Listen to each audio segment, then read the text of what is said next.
भगवान विष्णु को कैसे प्रसन्न करें दोस्तों? वैदिक पंचाग के अनुसार 11 दिसंबर को मोक्षदा एकादशी है। यह पर्व हर वर्ष मार्गशीर्ष माह के कृष्ण पक्ष की एकादशी को मनाया जाता है। 2024 सोमवार के दिन करीब 400 वर्षों बाद एक दिव्य और दुर्लभ संयोग बनने जा रहा है, क्योंकि इस दिन साल की सबसे बड़ी एकादशी मोक्षदा एकादशी पड़ने जा रही है दोस्तों। यह एकादशी सोमवार के दिन पड़ रही है, जिस वजह से इस दिन 3 बड़े योगों का निर्माण हो रहा है, जो कि है धन लक्ष्मी योग, अमृत सिद्धि योग और गज केसरी योग। दोस्तों, इन 3 योग के निर्माण की वजह से भगवान विष्णु और महालक्ष्मी की असीम कृपा बरसने वाली है। और अगर इस दिन आप चुपचाप किसी को बिना बताए स्वास्थ्य से जुड़ा यह अचूक उपाय कर लेते हैं, तो आपकी सभी समस्याओं का हल संपूर्ण रूप से हो जाएगा। दोस्तों, एक साल में करीब 24 एकादशी पड़ती है और 11 दिसंबर 2024 सोमवार को मोक्षदा एकादशी सभी एकादशी में से सबसे बड़ी मानी जाती है, क्योंकि यह एकादशी दिवाली से 4 दिन पहले पड़ती है। व्रत रखता है उस पर माता लक्ष्मी जल्दी ही प्रसन्न हो जाती है।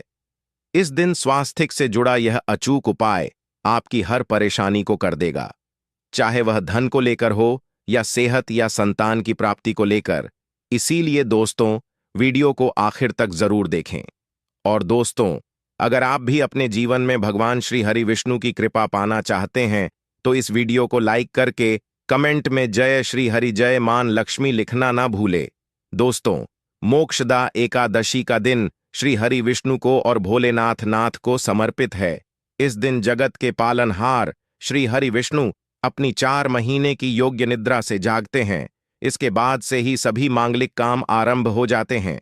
इसके अलावा एकादशी भगवान विष्णु को प्रसन्न करने के लिए भी बेहद उत्तम मानी जाती है। इस दिन भगवान विष्णु को प्रसन्न करने के लिए कुछ लोग व्रत रखते हैं और पूजा करते हैं। इस दिन सच्ची श्रद्धा और भक्तिभाव से भगवान विष्णु की पूजा करने से सभी मनोकामना पूर्ण होती है। दोस्तों, स्वास्थिक अत्यंत प्राचीन काल भारतीय संस्कृति में कल्या का चिन्ह समझा जाता रहा है।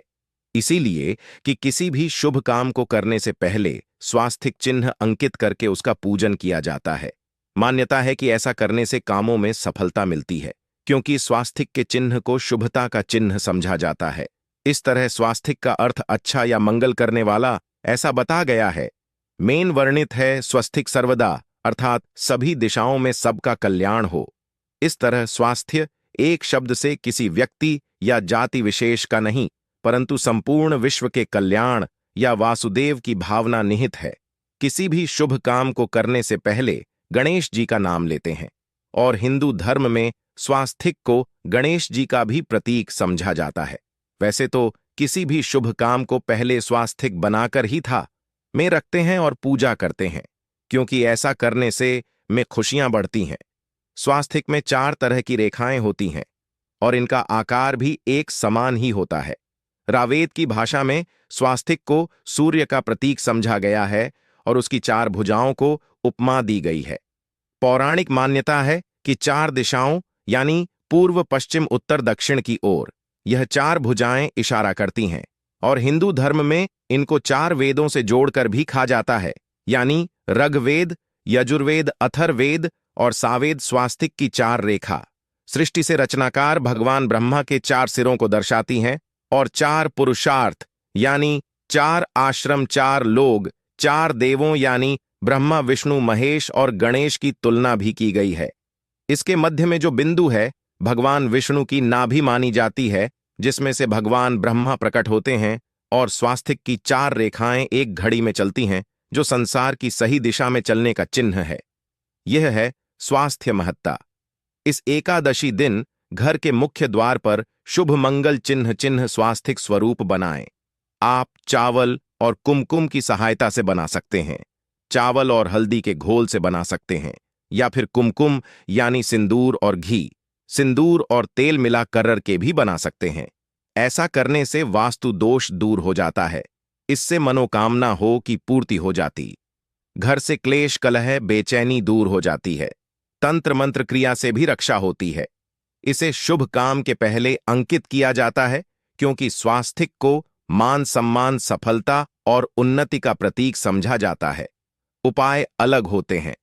अगर जीवन बहुत परेशानियां हो तो एकादशी के दिन तांबे या चांदी का स्वास्तिक प्राण प्रतिष्ठा करवाकर घर की चौखट पर लगवा दो। बाजार से अलग अलग साइज के मिल जाते हैं। उसे लाकर पूजा घर में रखकर पूजा करें।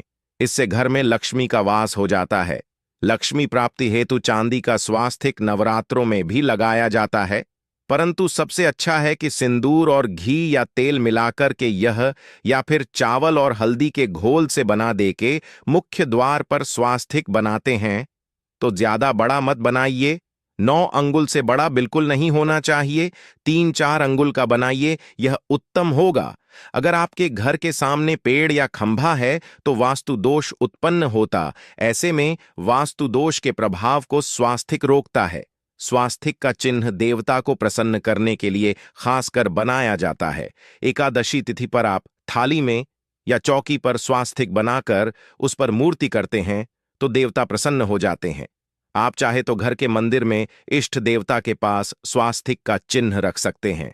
तो दोस्तों, स्वास्तिक के कौन कौन से उपाय घर में लाते हैं, धन प्राप्ति कराते हैं, जानते हैं इस वीडियो में।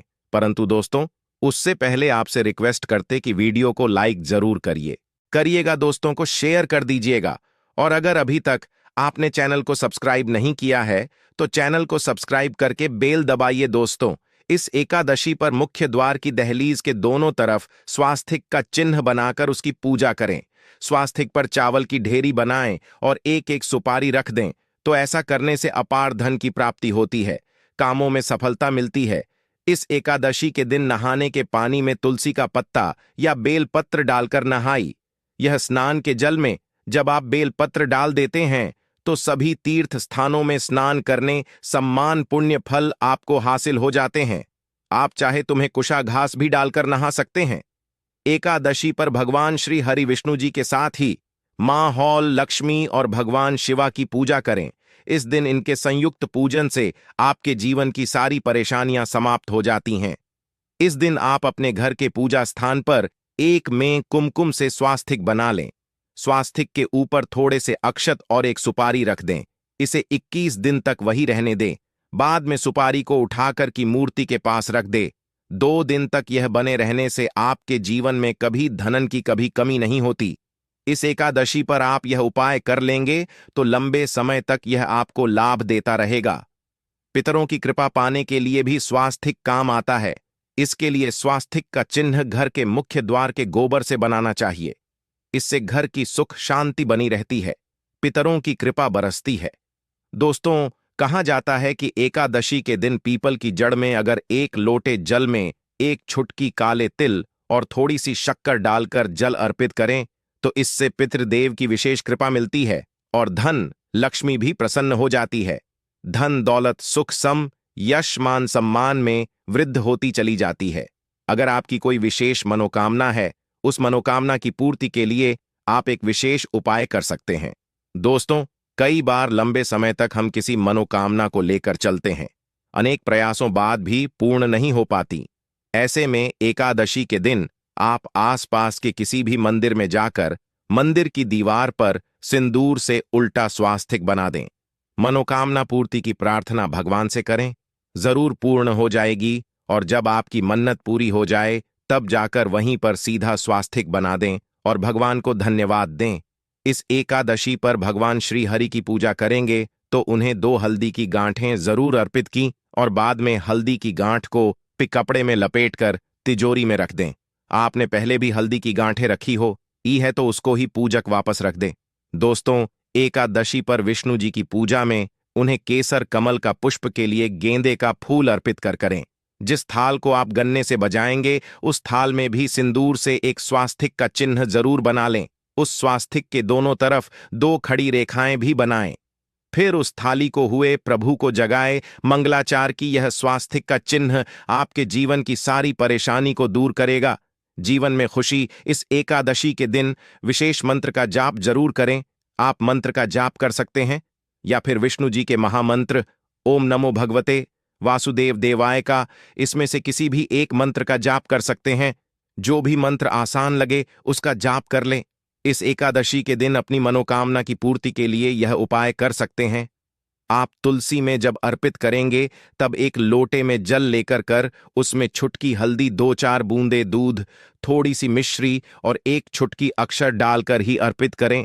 और शाम के समय तुलसी के समक्ष घी का दीपक जलाए। इस दीपक में एक का रख दें और बाद में इस सिक्के को उठाकर संभाल के रखें। तुलसी को विष्णु प्रिय भी कहते हैं, इसलिए देवता जब जागते हैं तो सबसे पहले प्रार्थना तुलसी की सुनते हैं। वैसे यह सिक्का रोज के दीपक में भी आप डालकर दीपक जला सकते हैं। ऐसा करने से ससस का सिद्ध हो जाएगा।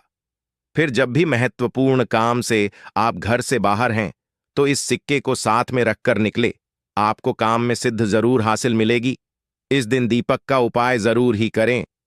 एक दीपक घर के मुख्य द्वार पर अंदर की तरफ से या फिर पास के किसी मंदिर में एक दीपक, तुलसी के नीचे एक दीपक अपने घर के पूजा स्थान पर इस दिन जरूर जलाए।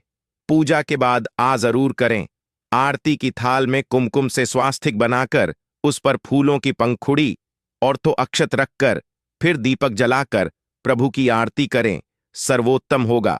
परंतु याद रखें कि भगवान श्री हरि विष्णु को अक्षत अर्पित नहीं किए जाते, मां लक्ष्मी को अर्पित किए जाते हैं। अगर विष्णु जी को अर्पित करना चाहते हैं तो हल्दी से रंगा कर रर ही पी लें। अक्षत अर्पित करें तो दोस्तों विधि विधान से इस दिन पूजा आराधना करें, स्वास्तिक के उपाय जरूर करें और विष्णु जी के साथ ही शिवाजी और माता लक्ष्मी की असीम कृपा पाको बनाए।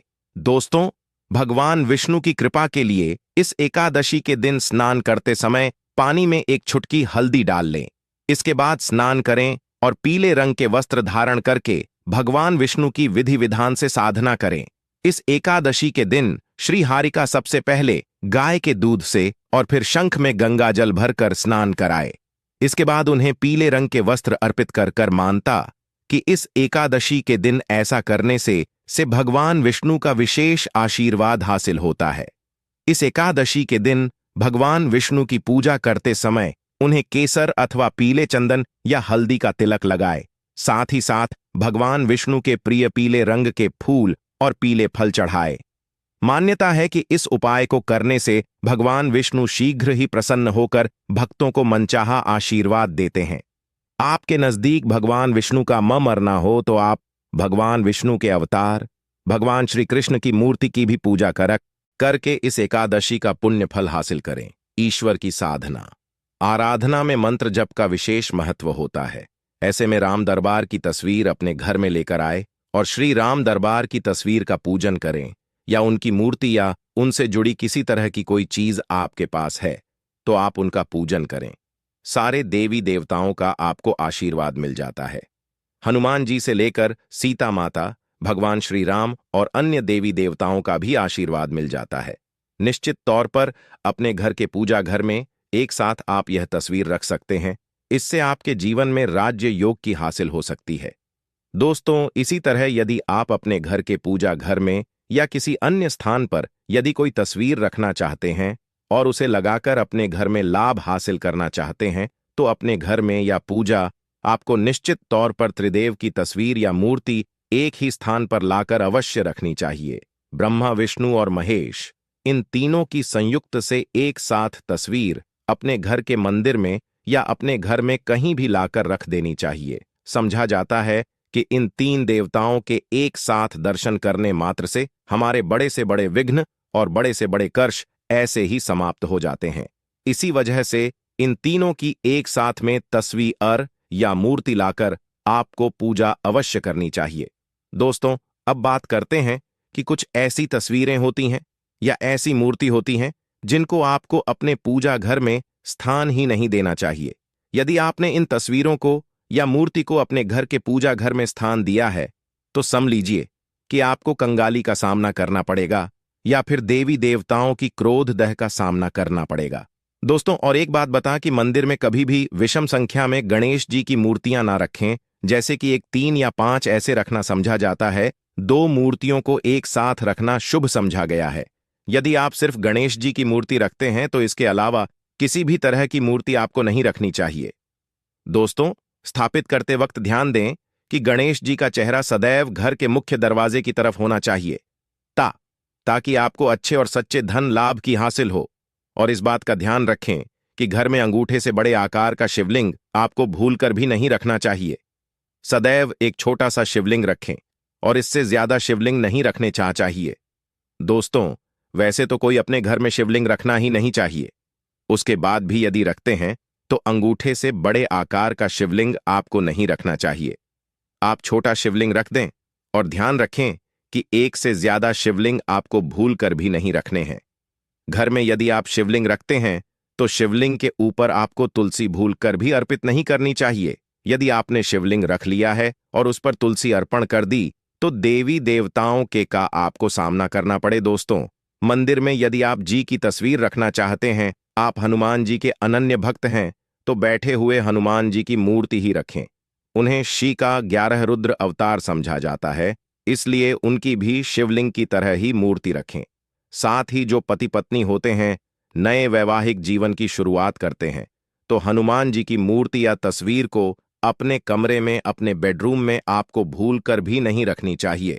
अन्यथा इससे जीवन कई तरह के दोषों का सामना करना पड़ता है।